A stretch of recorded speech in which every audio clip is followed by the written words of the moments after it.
L'escalade, vous savez, sera au JO d'été en 2020 à Tokyo, peut-être aux Jeux de 2024 à Paris. L'escalade sur glace pourra un jour venir aux Jeux d'hiver. Je vous propose de comprendre ce que c'est, parce que c'est pas évident. En escalade sur glace, il y a deux épreuves, la difficulté et la vitesse. Ça, c'est la vitesse, sur un mur gelé d'une quinzaine de mètres. Dernière épreuve de Coupe du Monde à Denver, dans le Colorado. Le but du jeu, réaliser deux ascensions, le plus vite possible sur la voie de droite et la voie de gauche, piolet en main, crampon au pied. Là, à l'image à droite de votre écran, c'est une Française, Coralie Jarry.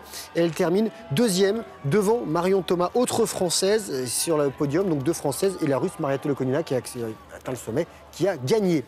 Encore une discipline qui pourrait peut-être un jour être au JO d'hiver, le triathlon d'hiver. La Coupe du Monde s'est déroulée au Québec, 4,5 km de course à pied, 11 km de patin à glace et enfin 9,5 km de ski de fond, 25 km en tout. À l'image, le tricolore.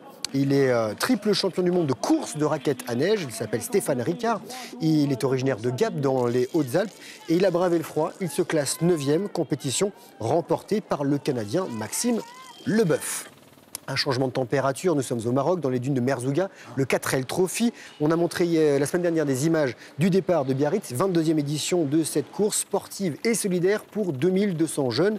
Et ils ont collecté 33 200 € qui ont été remis à l'association Les Enfants du Désert afin de permettre aux enfants d'aller à l'école. Et dans ces 4L, il y avait des fournitures scolaires, du matériel puériculture et médical et ainsi que des jouets. Donc l'aventure prendra fin pour tous ces jeunes à Marrakech après-demain.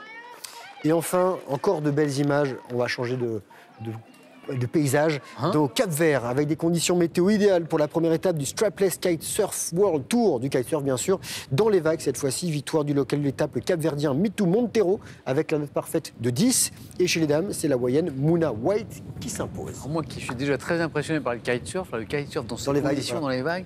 Vous avez fait ça déjà? Alors, du kitesurf, oui, pas dans les vagues, parce que sinon pour moi ça ressemble à la nage tractée où je passe mon temps à boire à la tasse. De la nage tractée, j'adore.